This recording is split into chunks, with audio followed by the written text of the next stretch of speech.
इमरान खान नहीं, मुस्लिम लीग नून और peoples party jail में है। रिचर्ड ग्रेनेल हुकूमत के लिए मुश्किलात खड़ी कर सकते हैं। सीनियर तज्जियाकार इरशाद भट्टी के मुताबिक ट्रंप के नामजद एलची रिचर्ड ग्रेनेल की जानिब से ट्वीट्स का सिलसिला जारी है। रिचर्ड ग्रेनेल शहबाज हुकूमत के लिए वो हड्डी बन चुके हैं जिससे हुकूमत निगल सकती है और ना ही उगल सकती है। अगर रिचर्ड ग्रेनेल इमरान खान की रिहाई का मुतालबा न करते तो शायद पाकिस्तान में उन्हें कोई भी न जानता। ग्रेनेल तमाम हलकों को खटक रहे हैं और उसके एक्स अकाउंट की मकबूलियत जमीन से आसमान तक पहुँच चुकी है। एक सारिफ ने रिचर्ड ग्रेनेल को टैग करते हुए लिखा, प्रोपेगेंडा किया जा रहा है कि आपका एक्स अकाउंट जाली है। जिस पर रिचर्ड ग्रेनेल ने लिखा, उन्हें कैसे साबित करना पड़ेगा कि ये उन्हीं का अकाउंट है।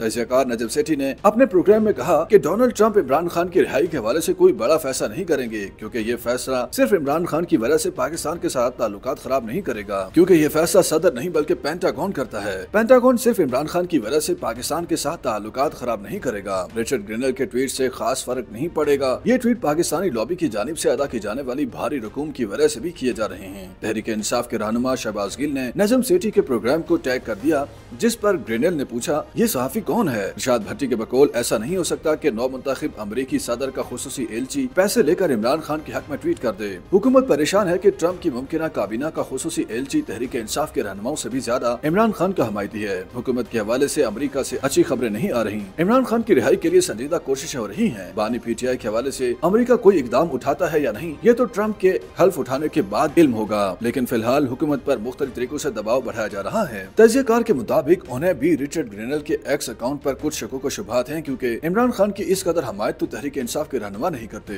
इस सतह पर कोई जाली अकाउंट चला नहीं सकता। अगर जाली अकाउंट होता तो रिचर्ड ग्रेनेल की तरफ से कोई बयान आ जाता, और अगर अकाउंट असली है तो हुकूमत के लिए खतरे की बात है। एक तरफ हुकूमती वज़रा डोनाल्ड ट्रंप की तकरीब अहलबरदारी में शिरकत यकीनी बनाने के लिए सर तोड़ कोशिश कर रहे हैं, तो दूसरी जानिब अमरीका में मुकीम तहरीक इंसाफ के रहनुमा भी इमरान खान की शिरकत के लिए कार्ड भी जारी करवाने की कोशिश कर रहे हैं। यह मुमकिन नहीं होगा, लेकिन तहरीक इंसाफ के अमरीका में मुकीम लोग ऐसी कोशिशों में मसरूफ है। इमरान खान जेल में कैद होने के बावजूद नवाज शरीफ, शहबाज शरीफ, मरियम नवाज, आसिफ जरदारी और बिलावल भुट्टो से ज्यादा ताकतवर है। लगता है बानी PTI जेल से बाहर हैं और हुक्मरान इत्तेहाद जेल के अंदर है। मुस्लिम लीग नून और पीपल्स पार्टी मिलकर भी इमरान खान के मज़ाहमती बयानिया का तोड़ नहीं निकाल सकी। 40 अरब की फायरवॉल, मुकदमात की भरमार, कारकुनों की गिरफ्तारियां और तवील कैद तन्हाई के बावजूद बानी PTI का जज्बा पस्त नहीं हो सका। ऐसे महसूस होता है इमरान खान उनके घेरे में नहीं है, बल्कि हुक्मरान इत्तेहाद बानी PTI के घेरे में है।